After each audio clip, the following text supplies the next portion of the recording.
অন্তর্বর্তীকালীন সরকার প্রথমে যে ভুলটা করেছে, তাদের উচিত ছিল এই আন্দোলনের এবং রাজনৈতিকভাবে যারা পুরো আন্দোলনের সাথে সম্পৃক্ত সবাইকে নিয়ে বসে একটা সরকারটা কাজটা শুরু করা।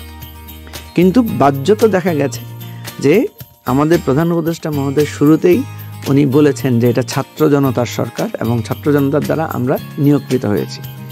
এখানে রাজনৈতিক দলগুলোকে কিছুটা আপনার অবজ্ঞা করা হয়েছে। এখন কথা হচ্ছে রাজনৈতিক দলগুলো এখানে অবজ্ঞা মনে করলো কেন? না করলেও তো পারতো।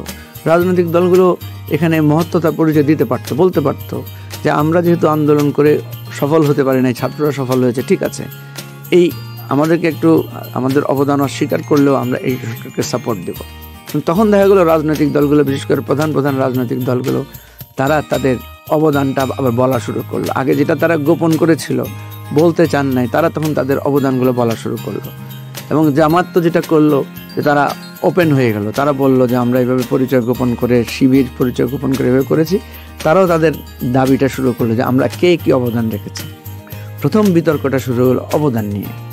এটা যেমন একটা খেলায় যদি কেউ জেতার পরে ধরেন তখন যদি নিজেদের মধ্যে বিতর্ক শুরু হয় যে আমি পাস দিয়েছি বলে তুমি হেড করেছো, তুমি গোল দিয়েছো, আমি না দিলে তুমি কিভাবে দিতা, এই কথা যখন হয় তখন কি হয়, বিজয়ের পরক্ষণে নিজেদের মধ্যে একটা বিভক্তি তৈরি হয়।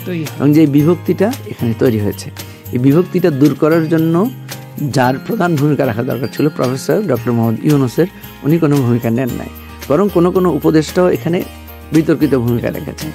ফলে দেখা গেছে যেই ছাত্ররা এত বড় একটা আন্দোলনের নেতৃত্ব দিয়েছে তাদের মধ্যে দ্বিধা বিভক্তি তৈরি হয়েছে। রাজনৈতিক দলগুলো একে অপরের সাথে বাকবিতণ্ডায় লিপ্ত হয়েছে। এবং এটা কিন্তু আমাদের এই জাতীয় একটা বিজয়ের পরে আমাদের যে একটা সুন্দর করে যাত্রা শুরু করব, সেই জায়গাটা আমাদের হয় নাই।